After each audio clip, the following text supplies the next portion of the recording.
صحابی آئے کہ یا رسول اللہ میری آنکھیں چلی گئیں، اب مجھے نظر نہیں آتا، میں نابینا ہو گیا ہوں، کہ مجھے میرے لیے دعا فرما دیں میری آنکھیں ٹھیک ہو جائیں۔ تو آپ نے فرمایا کہ دیکھ تجھے ایک بات بتاؤں، جس کی آنکھیں اللہ تبارک و تعالیٰ لے لے دنیا میں، اور اس پہ اگر وہ صبر کر لے، اگر صبر کر لے تو اس صبر کا بدلہ جنت ہے۔ بتا جنت لینی ہے کہ آنکھیں لینی ہے؟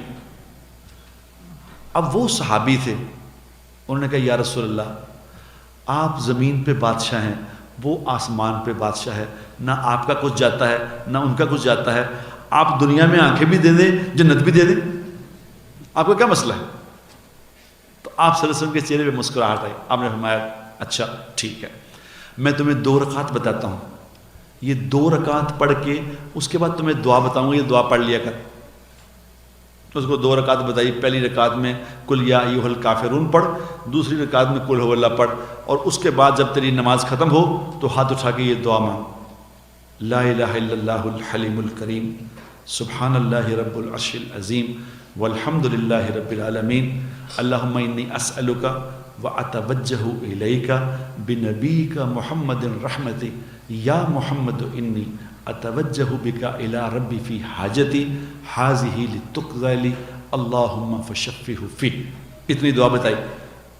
اب اس نے دعا پڑھی اور دعا پڑھ کے یوں ہاتھ پھیرا، یوں ہاتھ پھیر کے جب اس نے آنکھوں کے یوں کیا تو آنکھوں نے دیکھنا شروع کر دیا، آنکھوں کی بینائی واپس آ گئی۔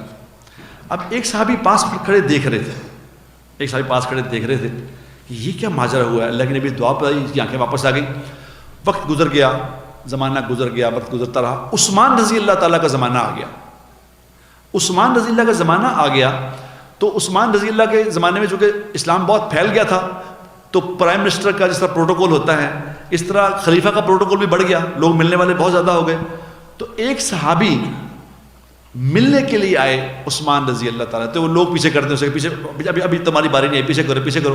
یہ پاس کھڑے دیکھ رہے تھے، انہوں نے اسے کہا کہ دیکھو سنو، میں تمہیں وہ دعا نہ بتا دوں جو اللہ کے نبی نے بتائی تھی؟ انہوں نے کہا بتا دے۔ انہوں نے کہا 2 رکعت نماز پڑھ اور اس کے بعد یہ دعا مانگ۔ انہوں نے کہا 1 منٹ ٹھہر جاؤ۔ سامنے مسجد تھی تو 2 رکعت جا کے نماز پڑھی اور یہ دعا مانگ کے جو ہی آئے تو عثمان رضی اللہ تعالیٰ کہنے لگے کہ وہ کہاں گیا، میں اس سے ملنا تھا، آؤ یار آ جاؤ، آؤ میرے پاس، حکم کرو کیا مسئلہ ہے۔ اس نے کوئی بڑی اپنی بات بتائی، ضرورت بتائی، انہوں نے کہا ضرورت بھی پوری کر دی، اور ساتھ ہی اپنے پی اے سے کہا، جو اس وقت کا پی اے تھا، ان سے کہا کہ بھئی یہ جب بھی تشریف لائیں میں جتنا مرضی مصروف ہوں پہلے اس سے ملایا کرو۔ ان صحابی نے کہا کہ اللہ آپ کو جزائے خیر دے، میں جب نماز پڑھنے گیا تو تم نے خلیفہ کو بتا دیا کہ میں ملنے آیا ہوں۔ اس نے کہا خدا کی قسم میں نے نہیں بتایا، میں تو دیکھنا چاہتا تھا کہ اللہ کے نبی نے ایک دعا بتائی تھی ایک صحابی کو،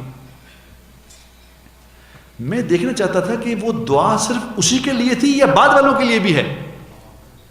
تو انہوں نے کہا مجھے آج اس بات کا یقین آ گیا، یہ اللہ کے نبی کی دعا تو قیامت تک کے آنے والے انسانوں کے لیے ہے۔